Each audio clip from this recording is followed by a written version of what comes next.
안녕하세요. 정보회계 강의를 맡고 있는 김상로입니다. 추석 명절 대체 연휴로 인해 10월 2일 강의를 이보강으로 대체하게 되었는데요. 보다 정확한 정보 전달 및 지루함을 줄여보기 위해 제 목소리가 아닌 프로그램의 목소리로 녹화를 해보았습니다. 좀 더 유익한 강의가 되었으면 하는 바람입니다. 오늘은 지난 시간 자산의 분류에 이어서 자산 평가 기준에 대해서 설명드리도록 하겠습니다. 강의 순서는 먼저 자산의 평가 및 회계 처리, 다음은 유무형 자산 감가상각, 마지막으로 자산재 평가 회계 처리 순서로 진행하겠습니다. 자산의 평가 기준입니다. 재정상태표에 표시하는 자산의 가액은 해당 자산의 취득원가를 기초로 하여 계상합니다. 다만 무주 부동산의 취득, 국가 외의 상대방과의 교환 또는 기부 체납 등의 방법으로 자산을 취득한 경우에는 취득 당시의 공정가액을 취득원가로 합니다. 여기서 공정가액이란 합리적인 판단력과 거래의사가 있는 독립된 당사자 간에 거래될 수 있는 교환 가격을 말합니다. 무주 부동산의 취득, 국가 외의 상대방과 교환, 기부 체납의 공통점은 취득원가를 신뢰성 있게 측정할 수 없다는 공통점이 있습니다. 따라서 공정가액을 간주원가로 보는 것입니다. 관리전환의 경우에도 취득 시 유의할 사항이 있는데요. 국가회계 실체 사이에 발생하는 관리전환은 무상거래일 경우에는 자산을 이전하는 부처의 자산의 장부가액을 취득원가로 하고 유상거래일 경우에는 취득하는 자산의 공정가액을 취득원가로 합니다. 국가회계 편람 일반 유형자산과 사회기반 시설 회계 처리 지침 적용 사례를 보겠습니다. 먼저 무상관리 전환입니다. AA 부처는 소유 중인 건물을 BB 부처로 무상관리 전환 처리하였다. 건물의 취득원가는 6억 원이며 감가상각, 누계액은 2억 원, 재평가이익은 1억 원이다. 이에 대하여 AA 부처는 해당 건물을 BB 부처에 무상관리 전환을 실시하였다. 무상관리 전환하여 주는 부처인 AA 부처는 건물의 순장부가액 3억 원을 제거하면서 정분의 자산 기부 3억 원을 회계 처리하는데요. 정분의 자산 기부는 정분의 부관 자산의 무상관리 전환으로 인하여 발생하는 것으로 무상관리 전환하는 국가회계 실체에서 자산의 장부가액에서 가산재 평가이익을 차감한 금액을 정분의 자산 기부로 회계 처리합니다. 정분의 자산 기부는 회계 실체에 따라 순자산 변동의 무상 이전 지출로 표시되거나 재정운영표의 비교환 수익 등으로 표시됩니다. 무상관리 전환받는 부처인 BB 부처는 관리 전환받는 자산의 장부가액을 총액으로 승계합니다. 따라서 국가 전체로 보면 관리 전환하는 건물의 표시 금액이 변동되지 않습니다. 결국 무상관리 전환은 소유하는 부처만 변동시켜주고 관련 처분 손익을 인식하지 않게 됩니다. 반면 유상관리 전환은 유상거래이기 때문에 처분 손익을 인식하게 됩니다. 이때 취득가액은 교환하여 받는 취득하는 자산의 공정가액을 취득원가로 합니다. BB부처는 국보금 4억 5천만 원을 지불하고 건물을 관리 전환 받았기 때문에 건물 취득원가를 4억 5천만 원으로 계상하였습니다. 이때 무상관리 전환과의 차이점은 감가상각, 누계액이 승계되지 않고 신규로 취득한 것과 같은 효과가 나타난다는 점입니다.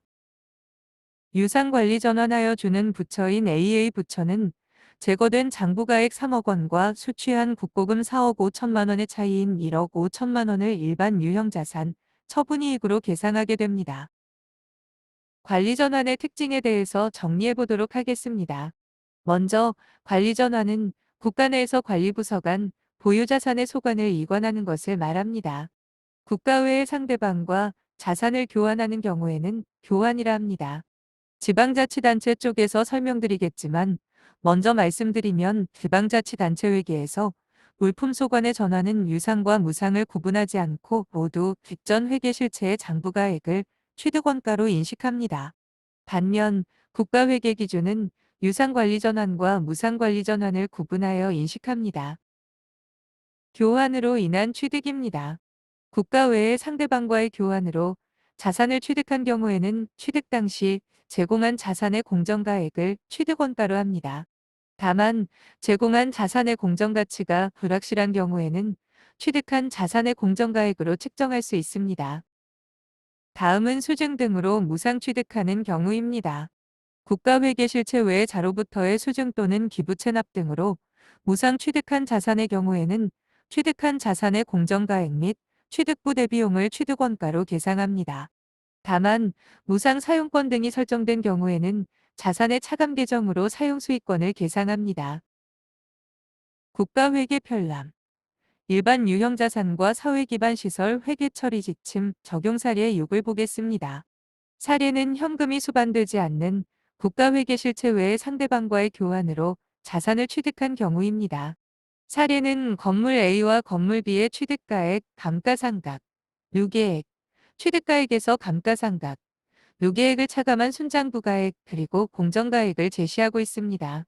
건물 A와 건물 B를 교환할 때 건물 A를 제공하고 건물 B를 받는 회계 실체의 회계 처리와 건물 B를 제공하고 건물 A를 받는 회계 실체의 취득 회계 처리를 살펴봅니다.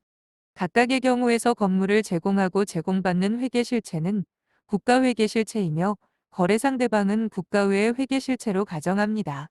즉, 건물 A를 제공하고 건물 B를 받는 회계 실체의 회계 처리에서 건물 B를 소유하고 있는 회계 실체는 국가 외의 상대방입니다. 마찬가지로 건물 B를 제공하고 건물 A를 받는 회계 실체의 취득 회계 처리에서 건물 A를 소유하고 있는 회계 실체는 국가 외의 상대방입니다.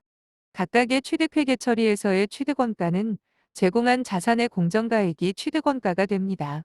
건물 A를 제공하고 건물 B를 받는 회계 실체의 회계 처리에서 건물 B의 취득가액은 제공한 건물 A의 공정가액인 4억 5천만 원이 됩니다. 따라서 제거되는 건물 A의 순장부가액 2억 원과의 차이인 2억 5천만 원이 일반 유형자산 처분이익으로 인식됩니다. 국가 이외의 자에게 부여하는 일반 유형자산 또는 사회기반 시설에 대한 사용수익권은 거래 상대방, 수증자가 무형자산으로 인식하는 사용수익권과 동일하게 평가하며 관련 자산의 차감 항목으로 표시합니다. 국가회계 편람 일반 유형자산과 사회기반 시설 회계 처리 지침 적용 사례 8을 보겠습니다. 적용 사례 8은 자산을 기부받고 일부 사용수익권을 부여하는 경우입니다. AA 부처는 공정가액이 2억 원인 항만을 기부 체납받았다. 동 항만에 대한 사용수익권은 1억 원으로 평가되었다. 회계 처리 보시겠습니다. 말씀드린 바와 같이 국가회계 실체 외 자로부터의 수증 또는 기부 체납 등으로 무상 취득한 자산의 경우에는 취득한 자산의 공정가액 및 취득부대 비용을 취득원가로 계상합니다. 사례에서는 기부 체납받은 항만의 공정가액 2억 원을 취득원가로 하고 사용수익권 1억 원을 대변으로 하여 자산 차감 계정 과목으로 계상합니다. 취득원가 2억 원과 사용수익권 1억 원의 차이인 1억 원은 정부 외자산 수증으로 처리합니다. 정부 외자산 수증은 회계 실체에 따라 순자산 변동의 무상 이전 수입으로 표시되거나 계정 운영표에 비교한 수익 등으로 표시됩니다. 한편 사용수익권은 권리의 제공기간에 걸쳐서 거래 상대, 방, 수증자과 동일한 금액으로 상각하며 이를 정부 외자산 수증으로 처리합니다. 사례에서 기부 체납받은 다음 연도에 수증자의 항만 사용권이 9천만 원으로 평가되었다면 기부 체납받은 AA 부처는 차변, 항만 사용 수익권 1천만 원, 대변, 정보외자산 수증 1천만 원으로 회계 처리합니다. 다음은 진보화 민 물리적 손상 시 평가 방법에 대해 설명드리겠습니다. 재정상태표에 표시하는 자산은 자산의 물리적인 손상 또는 시장 가치의 급격한 하락 등으로 해당 자산의 회수가능가액이 장부가액에 미달하고 그 미달액이 중요한 경우에는 장부가액에서 직접 차감하여 회수가능가액으로 조정하고 장부가액과 회수가능가액의 차액을 그 자산에 대한 감액손실의 과목으로 배정운영표의 재정운영순원가에 반영하며 감액명세를 주석으로 표시합니다. 다만 감액한 자산의 회수가능가액이 차기 이후에 해당 자산이 감액되지 아니하였을 경우에 장부가액 이상으로 회복되는 경우에는 그 장부가액을 한도로 하여 그 자산에 대한 감액손실 완입 과목으로 배정운영순원가에 반영합니다. 여기에서 회수가능액이란 손실형 가능가치와 사용가치 중 큰 금액을 말합니다. 여기서 사용가치는 자산의 계속적인 사용과 최종 처분에서 기대되는 미래 현금 흐름을 추정하고 적절한 할인율로 할인한 현재 가치를 말합니다. 순공정 가치는 시장에서 동일한 자산이 합리적인 판단력과 거래의사가 있는 독립된 당사자 사이에 교환될 수 있는 순금액을 말합니다. 이제부터는 개별 자산별 평가 기준을 살펴보도록 하겠습니다. 먼저 외화 현금 및 현금 성자산입니다.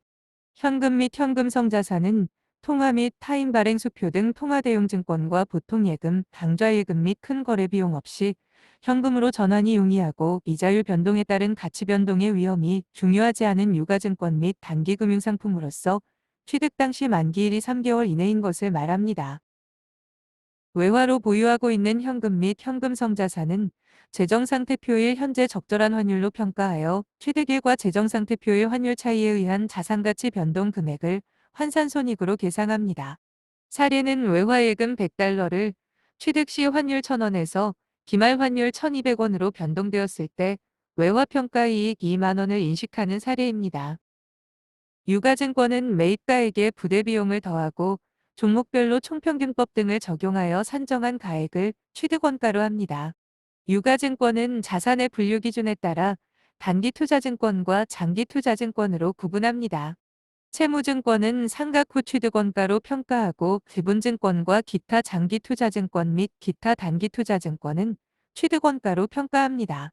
다만 투자 목적의 장기투자증권 또는 단기투자증권인 경우에는 재정상태표일 현재 신뢰성 있게 공정가액을 측정할 수 있으면 그 공정가액으로 평가하며 장부가액과 공정가액의 차이 금액은 순자산 변동표의 조정 항목으로 표시합니다. 사례에서는 투자 목적으로 보유 중인 지분증권의 후속평가를 보여주고 있으며 기말 공정가액이 취득원가보다 증가한 경우에는 평가이익을, 기말 공정가액이 취득원가보다 하락한 경우에는 평가손실을 계상하는 것을 보여주고 있습니다. 투자증권 평가손익은 재정운영표가 아닌 순자산 변동표의 순자산 조정 항목으로 분류된다는 점에 유의해야 합니다. 한편 유가증권의 감액손실 규정은 평가원칙 일반과 동일합니다. 즉, 유가증권의 회수가능가액이 장부가액 미만으로 하락하고 그 하락이 장기간 계속되어 회복될 가능성이 없을 경우에는 장부가액과의 차익을 감액손실로 인식하고 재정운영순원가에 반영합니다. 이때에는 순자산에 계상되어 있던 평가손익이 모두 제거됩니다. 미수채권, 장기대여금 또는 단기대여금은 신뢰성 있고 객관적인 기준에 따라 산출한 대손추산액을 대손충당금으로 설정하여 평가합니다. 국가회계 기준은 회수가 불확실한 채권에 대하여 합리적이고 객관적인 방법으로 산정한 대손추산액을 대손충당금으로 설정하고 회수가 불가능한 채권은 대손충당금과 상기하도록 규정하고 있습니다. 즉, 미래의 대손 예상액을 추산하여 대손충당금을 설정하고 이를 같은 기간의 비용으로 인식하는 충당금 설정법을 따르고 있습니다. 사례에서는 미수채권 기말 장부가액 1,000원과 회수가능가액 800원의 차이인 200원을 대손충당금과 대손상각비로 회계 처리한 사례입니다. 장기미수채권과 장기대여금의 경우 미래현금 흐름을 적절한 할인율로 할인한 가액인 현재가치 금액으로 평가합니다. 현재가치 가액은 해당 채권으로 미래에 받을 총금액을 해당 거래의 유효이자율 또는 유효이자율을 확인하기 어려운 경우에는 유사한 조건의 국채 유통수익률로 할인한 가액으로 합니다. 채권의 명목가액과 현재가치 가액의 차익인 현재가치 할인 차금은 유효이자율로 매 회계연도에 환입하거나 상각하여 재정운영순원가에 반영합니다. 다음은 압수품 및 몰수품입니다. 압수품 및 몰수품은 화폐성 자산 여부에 따라 평가 기준을 달리합니다. 만약 화폐성 자산인 경우 압류 또는 몰수 당시의 시장 가격으로 평가하며 비화폐성 자산인 경우에는 압류 또는 몰수 당시의 감정가액 또는 공정가액 등으로 평가합니다. 이 경우 그 평가된 가액을 주석으로 표시합니다. 자산을 압수할 경우 상대방 계정은 몰수금 수익으로 인식합니다. 압수품과 몰수품 중 화폐성 자산은 몰수가 집행된 때, 비화폐성 자산은 처분된 때 수익으로 인식합니다. 즉, 수익으로 인식되기 전에는 압수품 및 몰수품의 종류와 금액을 주석으로 공시합니다. 몰수금 수익은 수익인식 기준에서 다시 설명드리겠습니다. 다음은 일반 유형자산 및 사회기반 시설 평가 기준입니다. 일반 유형자산은 해당 자산의 건설원가, 또는 매입가에게 부대 비용을 더한 금액을 취득원가로 하고 객관적이고 합리적인 방법으로 추정한 기간의 정액법 등을 적용하여 감가상각합니다. 일반 유형자산에 대한 사용수익권은 해당 자산의 차감 항목에 표시합니다. 사회기반 시설의 평가에 관하여는 유형자산 평가를 준용합니다. 이 경우 감가상각은 건물, 구축물 등 세부 구성 요소별로 감가상각합니다. 감가상각에 대해서는 별도로 설명드리겠습니다. 한편 일반 유형자산 평가의 예외 항목으로 전비품은 국방부 장관이 정하는 바를 적용할 수 있습니다. 또한 앞서 설명한 바와 같이 무상관리전환의 경우 자산을 이전하는 회계실체의 장부가액을 취득원가로 하며 유상관리전환은 관리전환 대상 자산의 공정가액을 취득원가로 합니다. 건물을 신축하기 위하여 사용 중인 기존 건물을 철거하는 경우에는 그 건물의 장부가액은 제거하여 처분 손실로 반영하고 철거 비용은 전액 당기 비용으로 처리합니다. 건물을 신축하기 위하여 기존 건물이 있는 토지를 취득하고 그 건물을 철거하는 경우에는 기존 건물의 철거 관련 비용에서 철거된 건물의 부산물 판매대가를 차감한 가액을 토지의 취득원가에 가산합니다. 즉, 토지 취득 시 부수되는 건물의 철거 비용과 기존의 건물을 철거하고 신축 시 철거 비용은 자산화 여부가 다르다는 점을 유의하여야 합니다. 무형자산은 해당 자산의 개발원가 또는 매입가액에 부대 비용을 더한 금액을 취득원가로 하여 평가합니다. 다만 무형자산을 취득하는 기간 동안 발생한 금융비용은 단기 이자 비용으로 인식합니다. 즉, 취득원가를 구성하지 않습니다. 이는 무형자산에만 해당되는 것은 아니며 장기연불 조건의 자산 구입 시 발생하는 금융비용 모두에 해당합니다. 이는 금융비용의 자본화 이후 감가상각을 통해 수익과 원가를 대응시키려는 기업회계와 달리 정부에게는 통계 목적으로 이자 비용을 모두 취합하는 것을 목적으로 하고 있습니다. 한편 무형자산 감액손실 규정은 평가원칙 일반과 동일합니다. 즉, 무형자산의 회수가능가액이 장부가액 미만으로 하락하고 그 하락이 장기간 계속되어 회복될 가능성이 없을 경우에는 장부가액과의 차액을 감액손실로 인식하고 재정운영순원가에 반영합니다. 이때에는 순자산에 계상되어 있던 평가손익이 모두 제거됩니다. 일반 유형자산 및 사회기반 시설, 그리고 무형자산의 자본적 지출과 수익적 지출의 기준은 동일합니다. 내용 연수를 연장시키거나 가치를 실질적으로 증가시키는 지출은 자산의 증가로 회계 처리하고 원상 회복시키거나 능률 유지를 위한 지출은 비용으로 회계 처리합니다. 다음은 유무형 자산 감가상각 회계 처리입니다. 기업 회계와 유사하지만 사회 기반 시설 감가상각 대체와 같은 다른 내용도 있기 때문에 다시 한번 정리해 보도록 하겠습니다. 감가상각은 자산 취득원가의 배분을 위한 과정입니다. 수익과 비용의 적절한 대응을 위해서 자산의 내용 연수 동안 취득원가를 합리적이고 체계적인 방법으로 배분하여 단기 비용으로 인식하는 과정입니다. 자산의 경제적 효익은 사용 또는 시간의 경과에 따라 마멸되거나 진부화 등으로 감소되며 그 감소분을 화폐 금액으로 측정하기는 어렵기 때문에 합리적이고 체계적인 방법으로 배분하는 감가상각 절차가 필요합니다. 감가상각은 일반 유형자산, 사회기반 시설, 무형자산 및 기타 비유동자산에 적용합니다. 한편 감가상각 제외 자산이 있는데요. 살펴보면 다음과 같습니다. 토지, 임목, 문화재보호법을 적용받지 않는 예술품은 감가상각 제외입니다. 여기서 문화재보호법을 적용받지 않는 예술품이 나오는 이유는 무엇일까요?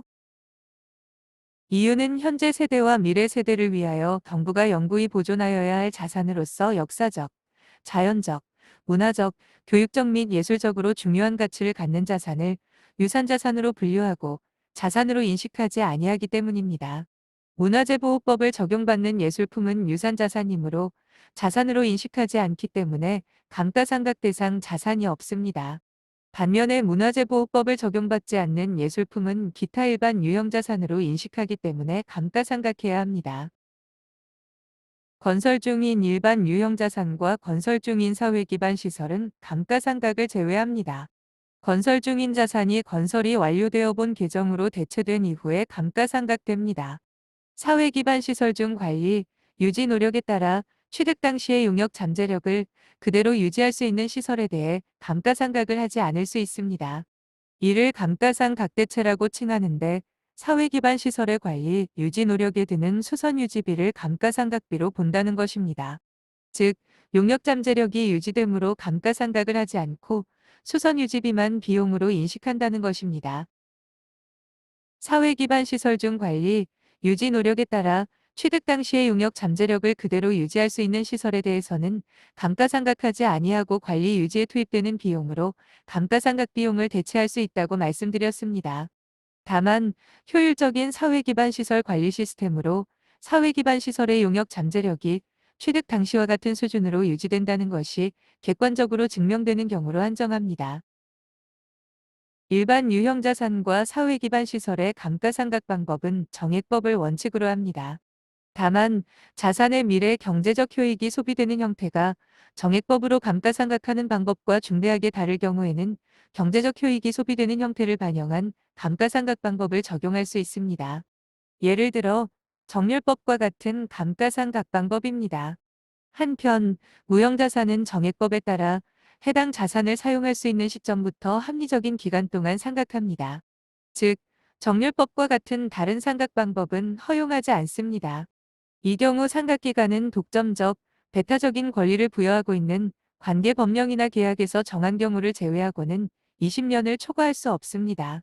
무형자산의 상각누계액은 자산에서 직접 차감하는 반면 일반 유형자산과 사회기반 시설은 자산에서 감가상각누계액을 차감하는 형식으로 표시합니다. 정액법이란 감가상각 대상액을 내용연수에 걸쳐 균등하게 배분하는 방법을 말하는 것으로 사례에서는 취득원가에서 잔존가액을 차감한 상각대상액을 내용연수로 나누어 연도별 감가상각액을 구합니다.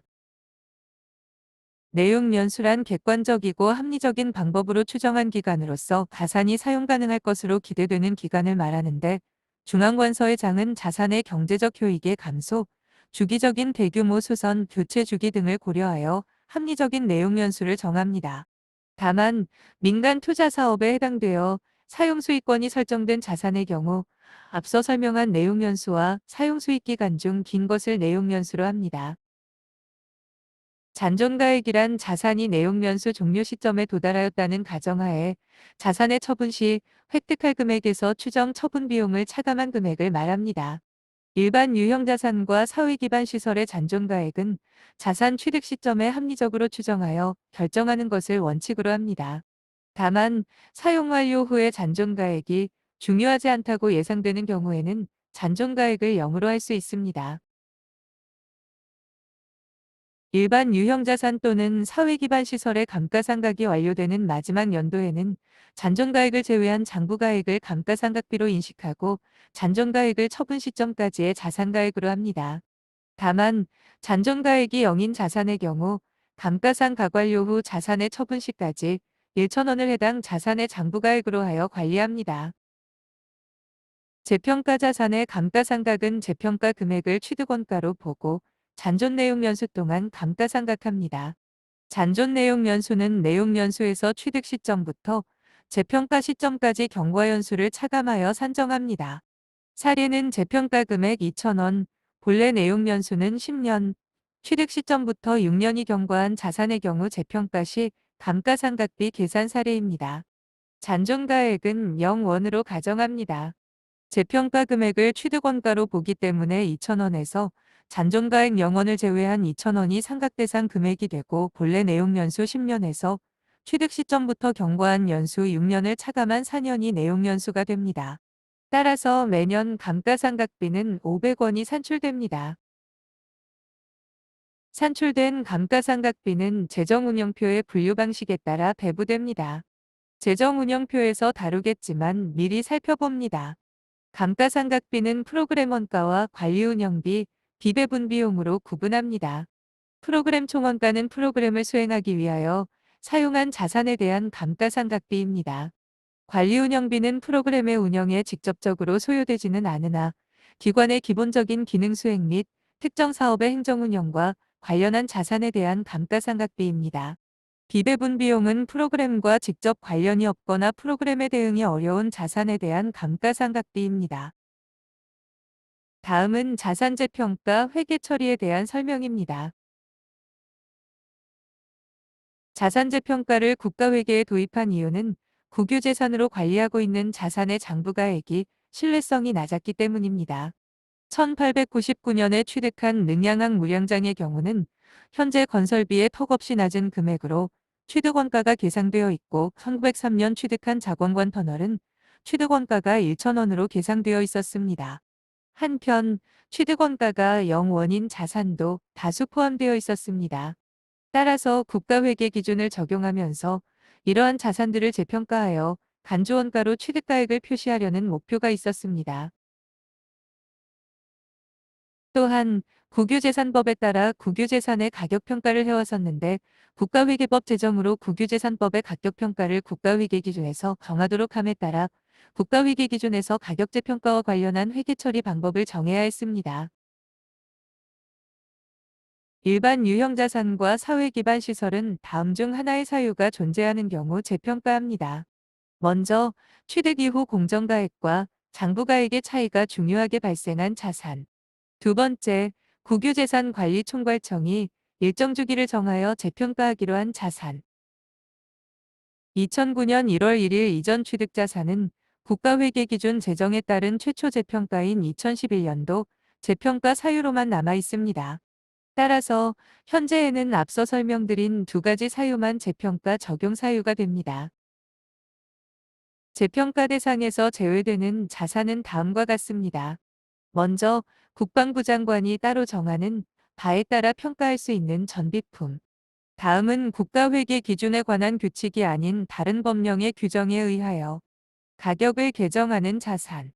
이상과 같이 자산재평가 제외 대상이 규정된 이유는 국방부 장관이 정하는 바에 따라 평가되거나 다른 법령의 규정에 의하여 가격이 개정되는 자산은 평가 규정의 상충 등을 고려하여 국가회계의규에 따른 재평가 대상에서 제외하였습니다. 마지막으로 집기, 비품 등과 같은 자산은 종류가 다양하지만 대부분 단가가 금액적으로 중요하지 않으며 자산의 내용 연수가 단기이므로 재평가에 따른 정보 제공의 유용성이 낮다고 판단되어 재평가 대상에서 제외하도록 하였습니다. 최초 인식 이후 재평가하는 자산의 금액은 재평가 기준일의 공정가액으로 합니다. 재평가 기준일 전후 1년 이내를 평가 시점으로 하는 공정가액이 있는 경우 이를 재평가 기준일의 공정가액으로 적용할 수 있습니다. 다만 해당 자산의 공정가액에 대한 합리적인 증거가 없는 경우에는 공신력 있는 기관의 공시가격이나 상각후대체원가법 등 대체적인 평가 방법을 사용하여 재평가 금액을 측정할 수 있습니다. 상각후대체원가법이란 제조달 원가의 물리적 감가 등을 반영하여 재평가 금액을 산정하는 방법을 말하며 산식은 슬라이드와 같습니다. 제조달 원가는 동일한 용역 잠재력을 가진 자산을 현재 재생산 또는 재취득하는 데 소요되는 현금 등가액으로서 취득 또는 건설에 투입될 원가 추정액을 말합니다. 쉽게 말해 과거 취득 자산을 현재 취득하면 얼마에 취득할지에 대한 추정액입니다. 상각 후 대체원가법 적용 시 잔존 내용 연수는 미경과 내용 연수를 사용합니다. 수정한 재정상태표 자산 강의 자료는 토지, 구축물 등의 대체적 평가 방법을 제외한 내용입니다. 해당 내용은 일반 유형자산과 사회기반 시설 회계 처리 지침에 규정되어 있지만 다소 실무적인 부분이므로 제외하였습니다. 다음으로는 재평가 손익의 인식 및 측정 방법입니다. 자산의 장부가액이 재평가로 인하여 증가된 경우에 그 증가액은 순자산 조정인 자산재평가이익으로 인식하되 동일한 자산에 대하여 이전의 재정운영순환가로 반영한 자산재평가 손실이 있다면 그 금액을 한도로 자산재평가 손실환입으로 우선 인식한 후 나머지를 자산재평가이익으로 인식합니다. 재평가이익은 매년 감가상각비와 상계되며 폐기, 처분으로 인해 제거됩니다. 자산의 장부가액이 재평가로 인하여 감소된 경우에 그 감소액은 자산재평가 손실의 과목으로 재정운영순환가에 반영하되 동일한 자산에 대하여 이전에 인식한 순자산 조정인 자산재평가이익이 있다면 그 금액을 한도로 재평가로 인한 자산 감소액을 자산재평가이익에서 우선 차감한 후 나머지를 자산재평가 손실로 인식합니다. 국가회계 편람 일반 유형 자산과 사회 기반 시설 회계 처리 지침 적용 사례 24를 보겠습니다. 먼저 1-1번입니다. 2010년 1월 1일 일반 회계에서 100만 원에 취득한 토지를 2011년 1월 1일에 재평가한 결과 재평가 금액이 90만 원이 된 경우입니다. 자산의 장부가액이 재평가로 인하여 100만 원에서 90만 원으로 10만 원이 감소했으므로 그 감소액 10만 원은 자산 재평가 손실의 과목으로 재정운영순원가에 반영합니다. 1-2는 2010년 1월 1일 일반 회계에서 100만 원에 취득한 토지를 2011년 1월 1일에 90만 원으로 재평가한 이후 2015년 12월 31일에 120만 원으로 재평가한 경우입니다. 이전 자산가액이 90만 원이고 2015년 12월 재평가 시 120만 원으로 재평가하므로 재평가로 인하여 증가된 금액은 30만 원입니다. 동일한 자산에 대하여 이전에 재정운영순원가로 반영한 자산재평가 손실이 10만 원이 있으므로 10만을 한도로 자산재평가 손실환입으로 우선 인식합니다. 이후 나머지 20만 원을 자산재평가 이익으로 인식합니다. 1-3은 2015년 12월 31일에 120만 원으로 재평가한 토지를 2017년 12월 31일에 70만 원에 처분한 경우입니다. 순자산 조정으로 인식한 자산재평가 이익은 20만 원이 있는 상태입니다. 토지를 제거하면서 관련하여 순자산 조정에 계상된 자산재평가 이익도 제거하여야 합니다. 따라서 2017년 12월 31일 처분 시 유형자산 처분 손실은 30만 원이 됩니다. 다음은 2-1입니다. 2010년 1월 1일 일반 회계에서 100만 원에 취득한 건물을 2011년 1월 1일에 재평가한 결과 재평가 금액이 150만 원인 경우 회계 처리입니다. 2011년 1월 1일의 건물 감가상 강루 계획은 20만 원입니다. 이때 중요한 부분은 자산의 재평가 시 감가상각, 누계액이 있을 경우에는 기존의 감가상각, 누계액을 제거해야 하는 것입니다.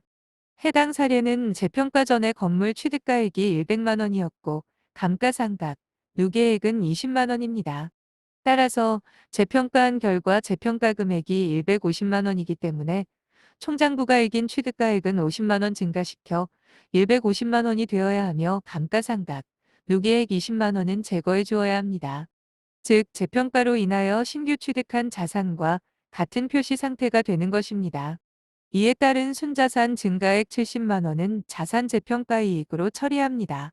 총장부가액 100만 원에서 감가상각, 누계액 20만 원을 차감한 순장부가액 80만 원에서 재평가 후 금액이 150만 원이 되므로 순자산은 70만 원이 증가하게 되는 것입니다. 2-2는 2011년 1월 1일에 150만 원, 잔존 내용 연수 10년으로 재평가한 건물을 2012년 1월 1일에 100만 원에 처분한 경우입니다. 이때 순자산 조정으로 인식한 자산 재평가 이익은 70만 원입니다. 2011년 12월 31일 감가상각 시 2011년 1월 1일에 150만 원으로 재평가한 금액이 상각 대상 금액이 되고 잔존 내용 연수 10년으로 매년 감가상각하므로 매년 인식하는 감가상각비는 15만 원이 됩니다.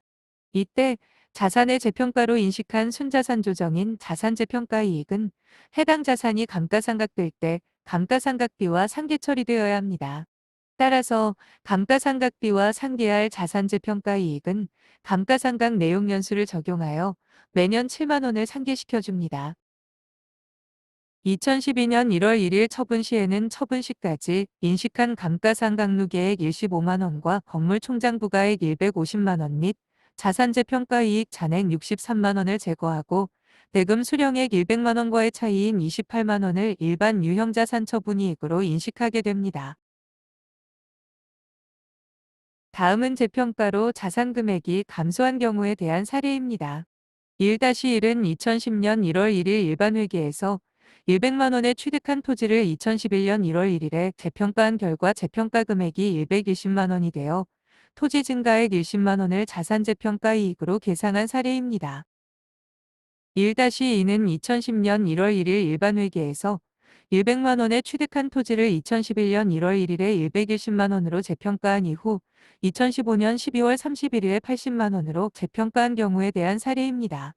토지의 감소액은 기존 재평가액인 120만 원에서 80만 원으로 30만 원인데 종전에 인식한 순자산 조정의 자산재 평가이익 10만 원이 있기 때문에 해당 자산재 평가이익을 먼저 제거해주고 나머지 금액인 20만 원을 자산재 평가 손실로 인식합니다. 다음은 2010년 1월 1일 일반회계에서 100만 원에 취득한 건물을 2011년 1월 1일에 재평가한 결과 재평가 금액이 50만 원인 경우 회계 처리입니다. 2011년 1월 1일에 건물 감가상각, 누계액은 20만 원입니다. 이때 중요한 부분은 자산의 재평가 시 감가상각, 누계액이 있을 경우에는 기존의 감가상각, 누계액을 제거해야 하는 것입니다. 해당 사례는 재평가 전에 건물 취득가액이 100만 원이었고 감가상각, 누계액은 20만 원입니다. 따라서 재평가한 결과 재평가 금액이 50만 원이기 때문에 총장 부가액인 취득가액은 50만 원 감소시켜 50만 원이 되어야 하며 감가상각, 누계액 20만 원은 제거해 주어야 합니다. 즉 재평가로 인하여 신규 취득한 자산과 같은 표시 상태가 되는 것입니다. 이에 따른 순자산 감소액 30만 원은 자산 재평가 손실로 처리합니다. 총장 부가액 100만 원에서 감가상각, 누계액 20만 원을 차감한 순장 부가액 80만 원에서 재평가 후 금액이 50만 원이 되므로 순자산은 30만 원이 감소하게 되는 것입니다. 이때 감소된 순자산은 자산 재평가 손실로 재정운영순원가에 반영됩니다. 다음은 융자금과 융자보조원가 충당금에 대해 설명드리겠습니다. 다소 어려운 분야이기는 하지만 정보회계의 특수한 부분이기 때문에 이해하시고 넘어가는 것이 좋을 것 같아 설명드립니다. 융자금이란 공공기관, 통화금융기관, 비통화금융기관, 기타 민간기관, 지방자치단체 또는 개인에 대한 정부 대여금 중 공공자금관리기금 차관 계정을 통하여 대여하는 전대차관 대여금을 제외한 나머지 대여금을 말합니다. 융자금을 대여하는 사업을 융자사업이라고 하며 여기에서 융자사업이란 국가회계 실체가 유효이자율보다 낮은 이자율로 융자를 제공하는 사업 일체를 말하며 이러한 융자금의 회계 처리에 대하여는 국가회계 기준에서는 별도의 융자회계 처리 지침을 적용하도록 하고 있습니다. 융자보조원가 충당금 설정 목적은 융자사업의 책임성 강조에 있습니다. 융자사업의 손실은 장기간 누적되어 나타나므로 정책 위반자는 저리 융자 실행에 관대할 수 있습니다. 따라서 융자사업에 대한 의사결정이 있는 회계연도에 해당 손실의 현재 가치를 인식하도록 하는 것입니다. 사례는 대여금 100원을 연 이자율 2%로 대여한 사례입니다. 이때 재원조달 이자율이 4%이므로 국가회계 실체가 유효이자율보다 낮은 이자율로 융자를 제공하는 융자사업의 정의를 만족합니다. 아래 현금 흐름을 보면 대여를 통해 현금 유입액을 추정해 보면 1년차 이후 이자 수익이 2억 원씩 들어오며 만기에는 이자 수익 2억 원과 원금 100억 원이 들어오게 됩니다. 반면 해당 대여금 실행을 위해 차입 100억 원을 실행하여 매년 4억 원의 이자 비용이 발생하게 됩니다. 즉, 단년도 예산 결산에서는 2억 원의 현금 손실만을 인식하게 되지만 이러한 손실을 10년 만기로 누적하여 현재 가치로 인식하면 16억 2,200만 원이 인식되게 되는 것입니다. 따라서 융자보조원가 충당금은 융자사업의 책임성을 증대시킬 수 있습니다. 다음은 융자회계 처리 지침의 주요 규정을 설명드리도록 하겠습니다. 먼저 문단사의 융자보조원가 충당금의 최초 인식입니다. 융자보조원가 충당금은 융자 실행 당시 융자금 원금에서 회수 가능액의 현재 가치를 빼서 계산합니다. 융자 당시 원금 200억 원의 융자를 실행하였는데 회수 가능액의 현재 가치가 180억 원이라고 하면 융자보조원가 충당금은 20억 원이 됩니다. 융자보조원가 충당금을 설정할 때 차변의 비용은 융자보조 비용이 됩니다.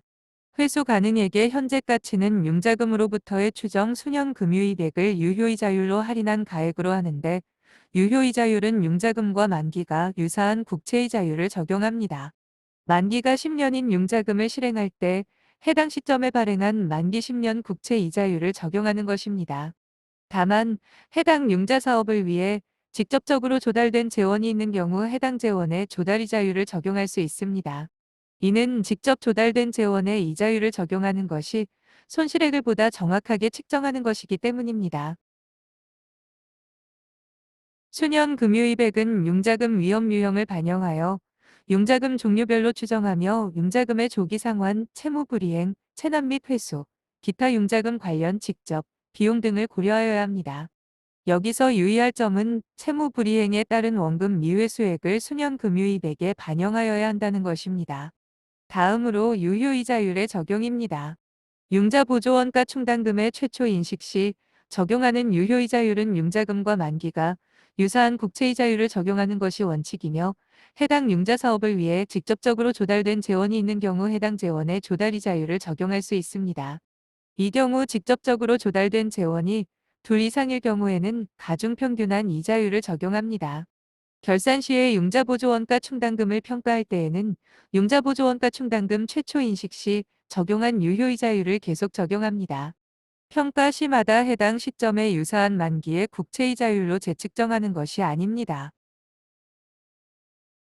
다음은 융자보조원가 충당금의 상각입니다. 융자보조원가 충당금은 최초 인식한 이후 유효이자율법에 따라 상각하며 융자보조원가 충당금은 매년 재정상태표일을 기준으로 평가합니다. 즉, 융자보조원가 충당금 상각액은 유효이자율로 계산한 이자 수익에서 명목이자 금액을 차감한 금액을 상각합니다. 이러한 계산 방법이 문단 10과 11에 기술되어 있습니다. 융자보조원가 충당금은 매년 재정상태표일 기준으로 재측정하며 이때 유효이자율은 융자금 실행 시 사용한 유효이자율로 할인하게 됩니다. 이렇게 재측정한 변경 후 융자보조원가 충당금과 변경 전 융자보조원가 충당금 잔액과의 차이를 융자보조 비용 또는 융자보조원가 충당금 환입으로 인식합니다. 지금까지 자산의 평가 기준에 대해 설명드렸습니다. 일부 기준에 대해서는 예규의 적용 사례를 추가로 설명드리기도 했습니다. 여러분들도 기준에 대해서 충분히 이해가지 않는 부분이 있으시다면 이 클래스 1일차에 업로드된 국가회계 편람을 적극 활용하시기 바랍니다. 이어서 부채에 대해서 설명드리도록 하겠습니다.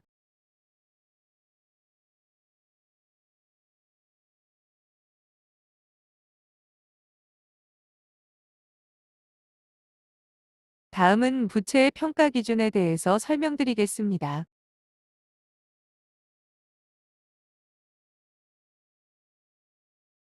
부채는 과거의 거래나 사건의 결과로 국가회계 실체가 부담하는 의무로서 그 이행을 위하여 미래의 자원의 유출 또는 사용이 예상되는 현재의 의무를 말합니다.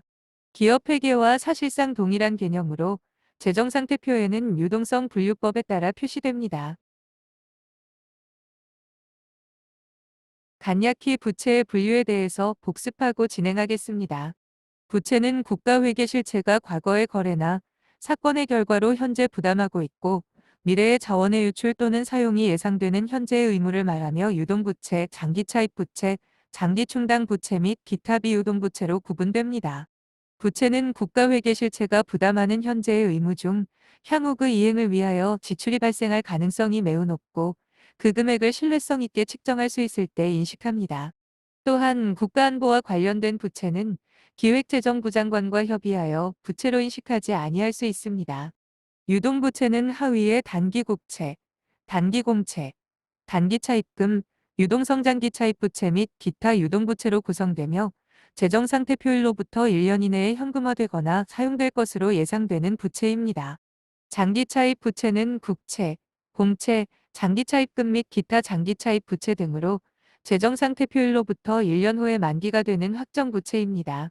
장기충당부채는 퇴직급여충당부채, 연금충당부채, 보험충당부채 및 기타 장기충당부채 등으로 지출 시기 또는 지출 금액이 불확실한 부채입니다. 기타 비유동부채는 유동부채, 장기차입부채 및 장기충당부채에 해당하지 아니하는 부채로 구성됩니다. 다음은 채무와 부채의 개념 차이에 대해 설명드리겠습니다. 발생주의 국가회계 도입 전에는 국채, 차입금, 국고채무 부담행위를 국가채무로 규정하고 이에 대해 국가채무관리보고서를 작성하여 왔습니다. 국채는 국가가 공공서비스 재원 마련을 위해 발행하는 증권이며 차입금은 빌린 돈입니다. 또한 국고채무 부담행위는 국가가 향후 국고지출이 예상되는 계약을 체결한 경우를 말하며 향후 현금지출 예상액을 관리하여야 하므로 채무로 포함하여 관리하고 있습니다. 이러한 채무는 계약에 따라 지출이 확정된 거래로서 발생주의에서 말하는 부채와는 차이가 있습니다. 발생주의 정보에는 미지급 비용과 같은 기간 경과성 부채나 지출 시기 또는 지출 금액이 불확실하지만 지출 가능성이 높은 충당 부채가 포함되기 때문입니다. 또한 국고 채무 부담 행위 중 계약 행위만 이루어지고 재화나 서비스 제공을 받지 않아 지출 의무가 확정되지 않은 경우 발생주의에서는 부채로 보지 않습니다. 재정상태표에 표시하는 부채의 가액은 국가회계 기준에서 따로 정한 경우를 제외하고는 원칙적으로 만기 상환가액, 즉 현재 가치 계산을 적용하지 않은 금액으로 평가합니다. 국채는 예외로 할인, 할증 발행이 있으므로 발행가액으로 평가됩니다. 국채는 재정수지상 세입 부족액을 보전하고 수지의 균형을 도모하기 위하여 국가가 발행하는 채권으로 국채 종류에는 국고채권, 국민주택채권, 외화표시 외국환 평형기금 채권의 세 가지 종류가 발행됩니다. 반면 공채는 특별법에 따라 설치된 법이니 발행한 채권 중 국가재정법에 따라 설치된 기금의 부담으로 상환하여야 하는 채권을 말합니다. 이 채권들 중에서 거의 대부분은 국채를 발행하여 자금을 조달하는데 국채는 국채 발행 수수료 및 발행과 관련하여 직접 발생한 비용을 뺀 발행가액으로 평가합니다. 국채의 액면가액과 발행가액의 차이는 국채 할인, 할증, 발행차금 과목으로 액면가액에 빼거나 더하는 형식으로 표시하며 그 할인, 할증, 발행차금은 발행한 때부터 최종 상환할 때까지의 기간에 유효이자율로 상각 또는 환입하여 국채에 대한 이자 비용에 더하거나 뺍니다. 국채는 발행 시 만기일 기준으로 장단기를 분류하여 회계 처리합니다. 만기가 1년 미만인 유동부채의 경우 단기국채로 처리하고 1년 이상일 경우 장기차입 부채의 장기국채로 분류합니다. 만약 자기국채를 정부가 취득한 경우에는 기업회계처럼 국채를 상환한 것으로 처리하지 않고 해당 국채에서 별도로 차감하는 형식으로 표시합다. 이러한 자기국채를 국채의 차감 계정으로 표기하여 국채 발행 총액과 자기국채 보유 정보를 제공하게 됩니다. 국채, 공채를 발행한 기관이 국채, 공채를 만기일 이전에 조기 상환할 경우 국채, 공채의 장부가액이 국채, 공채의 상환가액과 일치하지 않을 때에는 그 차액을 채무상환 손익으로 인식합니다.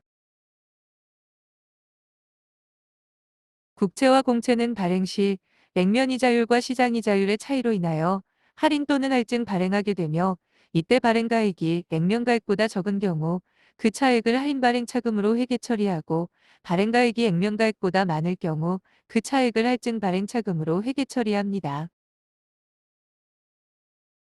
다음은 금융자산과 금융부채 회계 처리 지침 적용 사례 27입니다. 국채 할인 발행 회계 처리 사례인데요. 배경 정보부터 읽어보겠습니다. 2009년 1월 1일 다음과 같은 국고채 3년물을 발행하였다. 발행가액은 1억 4,727만 5,099원으로 할인 발행되었다. 실제 발행으로 인한 현금 유입은 채권 인쇄비 등의 수수료 비용 264만 2,012원을 차감한 후 현금이 유입되어 1억 4,463만 3,087원이다. 액면이자율 이외 추가 비용에 대하여 고려하여 산정한 유효이자율은 7%이다. 국채 발행 조건입니다. 액면가액은 1억 5천만 원. 액면이자율은 연 5%, 이자 지급은 12월 31일, 연 1회 국고채 3년물 만기일은 2011년 12월 31일, 매년 말 5천만 원씩 상환하는 조건입니다. 이러한 조건을 반영한 상각표는 유효이자율법에 의한 상각표와 같습니다. 앞서 설명한 국채와 관련된 내용을 적용하여 보면 액면가액은 1억 5천만 원이나 발행가액은 1억 4,727만 5,099원이므로 할인 발행되었으며 발행가액에서 수수료 비용 264만 2,012원을 차감한 금액이 장부가액이 된 것을 알 수 있습니다. 액면가액 1억 5천만 원과 장부가액 1억 4,463만 3,087원의 차이인 5,366.913원은 국채 할인 발행 차금이 됩니다. 한편 유효이자율법에 의한 상각표를 살펴보면 유효이자율이 7%이므로 최초 장부가액에서 유효이자율 7%를 곱한 1,012만 4,316원이 유효이자가 되고 액면가액 1억 5천만 원의 액면이자율 5%를 곱한 금액 750만 원이 액면이자가 됩니다. 유효이자와 액면이자의 차이 262만 4,316원은 국채 할인 발행 차금을 상각하며 이자 비용을 인식하게 된다. 관련된 회계 처리는 다음 페이지와 같습니다. 잠시 유효의 자율법에 의한 삼각표와 비교해 보시기 바랍니다.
다음은 유동성 대체 시 회계 처리입니다.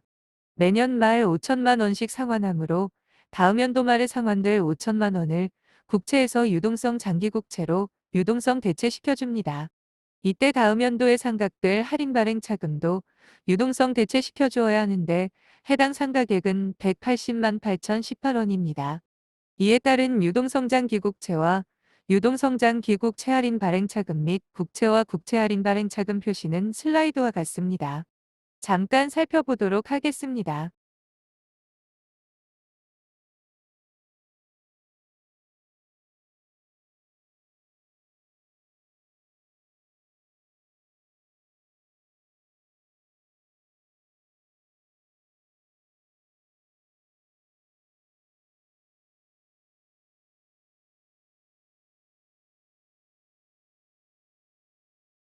(2010년 12월 31일) 원금 및 이자 비용 상환 시 회계 처리와 유동성 대체 시 회계 처리입니다. 유효의 자율법에 의한 삼각표에서 2010년 12월 31일 상각액을 참조하시면 됩니다. 추가적으로 유동성 대체 시 회계 처리입니다. 매년 말 5천만 원씩 상환하므로 다음 연도 말에 상환될 5천만 원을 국채에서 유동성 장기국채로 유동성 대체시켜줍니다. 이때 다음 연도에 상각될 할인 발행 차금도 유동성 대체시켜 주어야 하는데 해당 상각액은 93만 4,579원입니다. 이에 따른 유동성장 기국채와 유동성장 기국채 할인 발행 차금 및 국채와 국채 할인 발행 차금 표시는 슬라이드와 같습니다. 마지막으로 2011년 12월 31일 원금 및 이자 비용 상환 시 회계 처리입니다. 잠깐 살펴보도록 하겠습니다.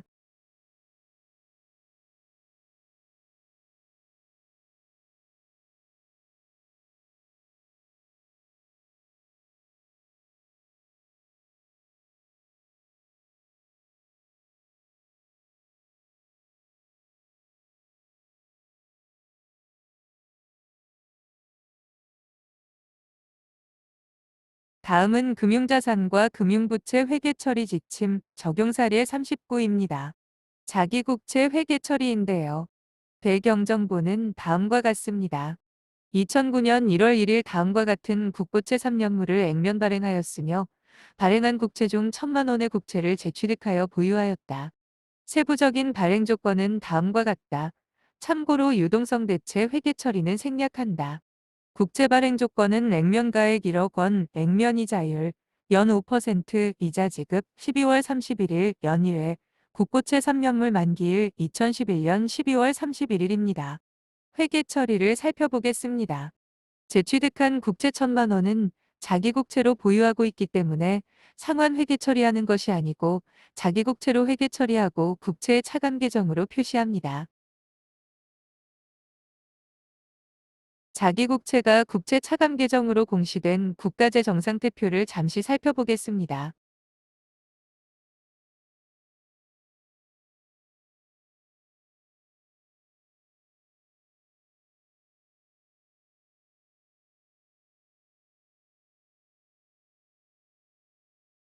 공채는 넓은 의미에서는 국가, 공공기관을 포함하는 정부 부문의 금전적 채무 전부를 말하지만 좁은 의미에서는 그 금전적 채무 중에서 재원 조달을 목적으로 하는 재정공채만을 의미합니다.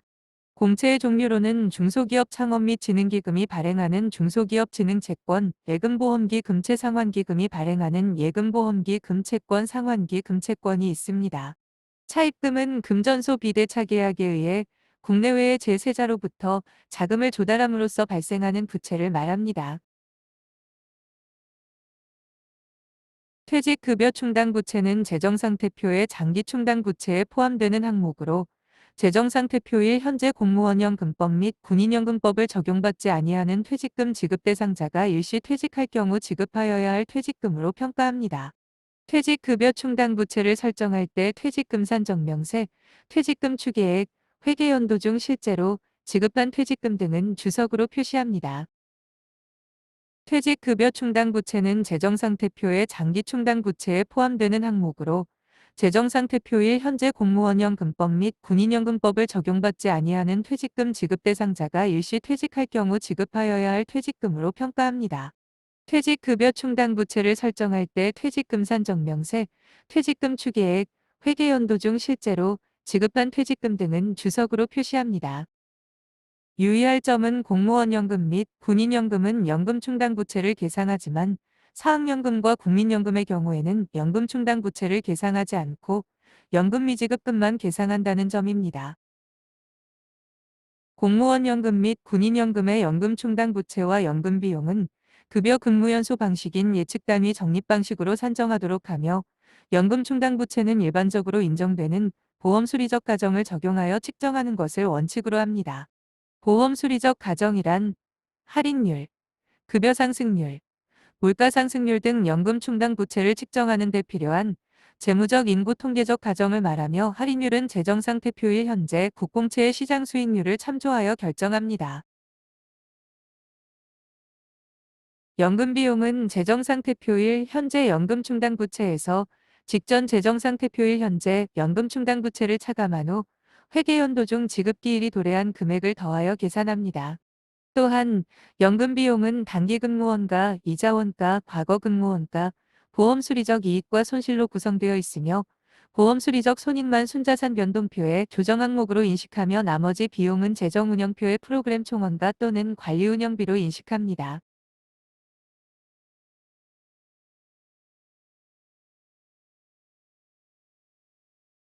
연금회계 처리 지침 적용 사례1을 살펴보면 각 회계연도의 보험 수리적 손익 및 연금 비용의 산출 사례를 위하여 배경 정보를 제시하고 있습니다. 슬라이드의 노란색 부분이 연금 비용인데 앞서 설명한 두 가지 방법을 각각 적용해 보면 동일한 연금 비용이 산출됨을 알 수 있습니다. 잠시 계산해 보시기 바랍니다. 연금 회계 기준을 마련하기 위해 논의되었던 과정을 살펴보면 국민연금의 연금 충당 부채를 인식하기 위한 세 가지 기준, 현재의 의무, 경제적 효익의 향후 유출 발생 가능성이 높음, 신뢰성 있는 측정 가능을 충족하지 못해 연금 충당 부채를 인식하지 않는 것으로 결론 내렸음을 알 수 있습니다. 특히 현재의 의무 관점에서는 국가는 연금 가입자가 납부한 보험료를 기초로 연금급여를 지급하긴 하지만 수급 자격을 충족한 후 지급기일이 도래한 경우에 연금급여를 지급하는 비교환골의 특성을 가지고 있고 연금 지급 재원이 부족할 때 국가가 이를 보전할 의무가 없으므로 부채의 정의를 충족하지 않는다고 보았습니다. 사학연금도 유사한 논리로 연금 충당 부채 대상에서 제외되었습니다. 따라서 국민연금과 사학연금은 재정상태표일 현재 지급기일이 도래하였으나 지급하지 않은 연금액을 연금미지급금으로 계상하고 미래 연금지출액을 추정하여 연금충당부채를 계상하는 회계 처리는 하지 않습니다. 연금비용은 기말 연금미지급금에서 전기말 연금미지급금을 차감한 뒤 기존 지급액을 더하여 계산하며 연금비용은 재정운영표의 프로그램 총원가로 인식합니다. 다음은 보험충당부채입니다. 보험자는 보험계약에 대해 장래 보험금의 지급이 발생할 가능성이 매우 높고 그 금액을 신뢰성 있게 측정할 수 있을 때 보험 충당부채를 인식합니다.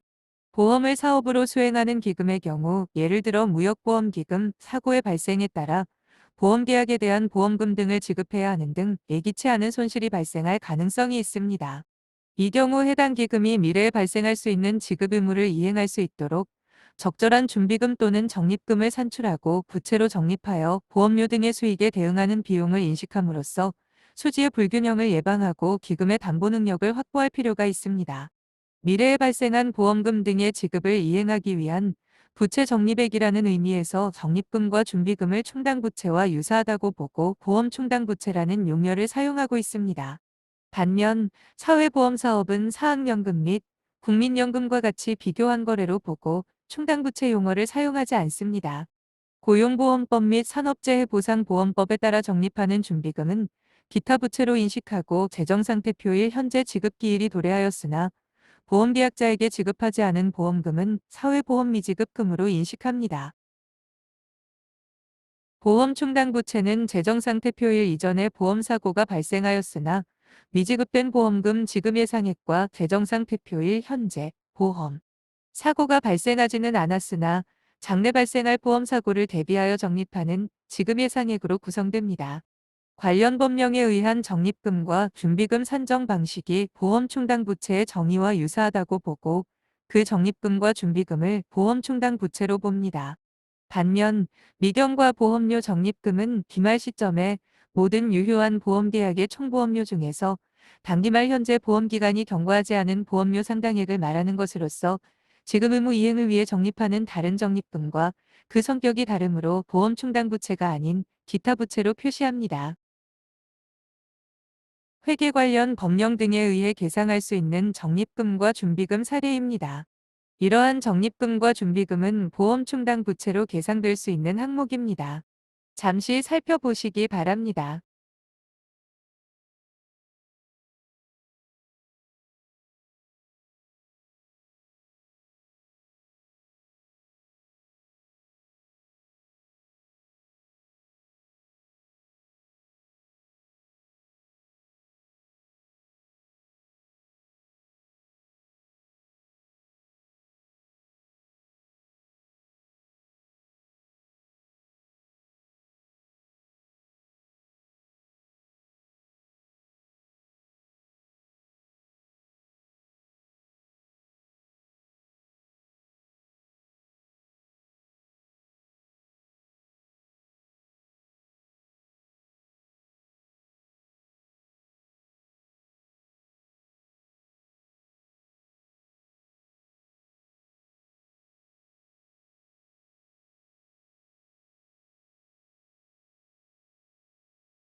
구상채권은 보험사고의 해결 과정에서 취득하는 담보자산의 매각 또는 구상권 등 기타 권리의 행사로 인한 회수 가능액을 추정하여 인식합니다. 이는 보증회계 처리와 달리 구상채권의 최초 인식 시 회수 가능액을 고려한다는 점에 유의하여야 합니다. 보험비용은 재정상태표일 현재 보험충당부채에서 객전 재정상태표일 현재 보험충당부채를 차감한 후 회계연도 중 지급한 금액을 더하여 계산합니다. 보험비용은 재정운영표의 프로그램 총원가로 인식하며 그 금액이 부의 금액인 경우 프로그램 수익으로 인식합니다. 보험수익은 사회보험사업을 제외한 보험사업을 영위하는 국가회계실체 등이 수취하는 보험료 수입을 의미합니다.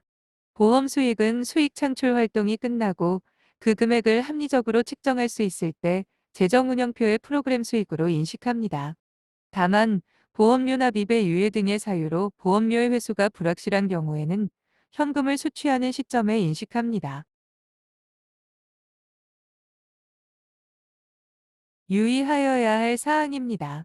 고용보험법 및 산업재해보상보험법에 따라 적립하는 준비금은 기타의 기타 비유 동부채, 기타 부채로 인식합니다. 이는 보험 사업에서 보험 충당 부채로 계상하는 것과 다르다는 점을 다시 한번 말씀드립니다. 한편 재정상태표일 현재 지급기일은 도래하였으나 아직 지급되지 않은 보험금은 사회보험 미지급금으로 인식합니다. 사회보험 비용은 슬라이드에 제시된 두 개의 금액의 합으로 재정운영표의 프로그램 총원가로 인식합니다. 첫 번째는 단기말과 전기말의 사회보험 미지급금, 증감액에서 기존 지급액을 더한 금액, 두 번째는 단기말과 전기말의 기타 부채 증감액입니다. 국가회계실체는 보증약정 등의 규정에 따른 보증채무를 이행할 가능성이 매우 높고 그 금액을 신뢰성 있게 측정할 수 있을 때 보증충당부채를 인식합니다. 즉, 보증충당부채란 재정상태표일 현재 국가회계실체가 신용보증사업을 수행함에 있어 주채무자의 주채무 불이행에 따른 대지급 예상액의 현재가치를 말합니다. 보증충당부채는 원칙적으로 국가회계실체가 부담하게 될 추정 순현금유출액의 현재가치로 평가합니다. 다만 추정이 어려운 경우 재정상태표일 현재 보증자에게 대하여 피보증자의 신용위험, 경험손실률 및 예상손실률 등 신뢰성 있고 객관적인 기준에 따라 추정 손실예상액을 산정하여 계산 가능합니다. 이는 주채무자의 채무불이행으로 인한 미래 수년 금유출액을 추정하기 어려운 현실을 반영하여 과거 유사한 신용도의 채무자의 경험손실률을 사용할 수 있도록 열어준 것입니다. 또한 퇴직급여 충당부채, 연금 충당부채, 보험 충당부채와 달리 보증 충당부채는 기타 장기 충당부채로 재무제표에 표시됨에 유의하여야 합니다. 잠시 충당부채 개정 과목을 살펴보시기 바랍니다. 기타 장기 충당부채에는 보증 충당부채 이외에도 퇴직수당 충당부채, 소송 충당부채, 기타 의기 타장기 충당부채로 구성되어 있습니다. 퇴직수당 충당부채, 란 퇴직수당 추정지급액 중 재정상태표일 현재의 재직기간까지 귀속되는 금액을 평가 시점의 현재가치로 산정한 것을 말합니다.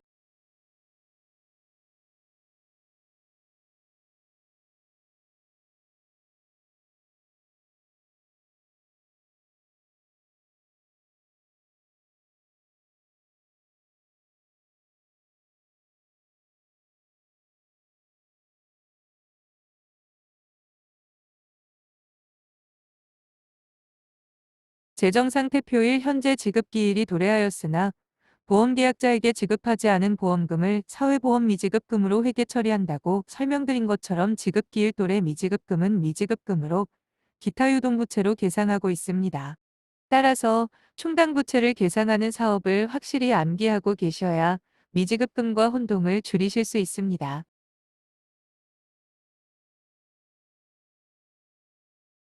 다음은 미지급금이 포함된 유동부채의 공시 내용입니다.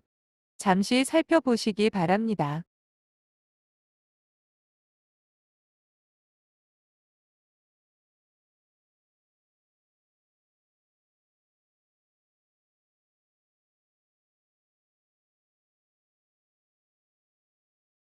보증충 당부채에 유의할 사항입니다. 보증약정 등에 따른 주채무자의 채무불이행 등에 따라 국가회계실체가 보증채무를 이행하는 때 대위변제한 금액을 재정상태표의 구상채권으로 인식합니다. 앞서 설명한 바와 같이 보험회계 처리에서 구상채권은 보증회계 처리와 달리 구상채권의 최초 인식 시 회수 가능액을 고려한다는 점에 유의하여야 합니다. 보증비용은 국가회계실체가 보증채무 이행 가능성을 추정하여 보증충당부채가 증가할 때 발생하는 비용을 말합니다. 보증비용은 직전 재정상태표일과 비교한 보증충당부채 증감액을 재정운영표의 프로그램 총원가로 인식하며 그 금액이 부의 금액인 경우 프로그램 수익으로 인식합니다. 보증수익은 보증계약의 체결 등과 같은 수익 창출 활동이 끝나고 그 금액을 합리적으로 측정할 수 있을 때 재정운영표의 프로그램 수익으로 인식합니다. 기타 비유동부채는 장기미지급금 및 기타의 기타 비유동부채로 구성되어 있으며 기타의 기타 비유동부채에는 고용보험법 및 산업재해 보상보험법에 따라 적립하는 준비금을 포함한다는 것을 꼭 기억하셔야 합니다. 보험 사업을 수행하는 회계실체에서는 미경과 보험료 적립금이 기타의 기타 비유동부채로 계상되며 다른 적립금과 준비금은 보험 충당부채로 회계 처리됨을 기억하셔야 합니다. 지금까지 학습한 자산과 부채의 공시 내용을 훑어보도록 하겠습니다. 학습하신 내용을 상기해 보시기 바랍니다.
마지막으로 오발 상환과 오발 부채에 대해 설명드리고 본 강의를 마치도록 하겠습니다. 오발 상환이란 진행 중인 소송 사건, 타인의 채무에 대한 지급 보증 등 통제 불가능하고 불확실한 미래 사건의 발생 여부에 따라 그 의무나 권리의 존재 여부가 확인되는 상태나 상황을 말합니다. 재정 상태표일 현재 오발 손실의 발생이 확실하고 그 손실 금액을 합리적으로 추정할 수 있는 경우에는 오발 손실을 재정운영 순원가에 반영하고 주석으로 공시합니다. 반면 재정 상태표일 현재 오발 손실의 발생이 확실하지 않거나 오발 손실의 발생은 확실하나 손실 금액을 합리적으로 추정하기 어려운 경우에는 오발 상황의 내용과 재무적 영향을 주석으로 표시합니다. 지금까지 강의 들으시느라 수고 많으셨습니다. 본 강의로 충분히 이해가지 않는 부분은 국가회계 편람을 참고하여 이해하시기를 다시 한번 부탁드립니다. 그러면 다음 시간에 기타 평가 기준과 재정 운영표 설명드리도록 하겠습니다. 감사합니다.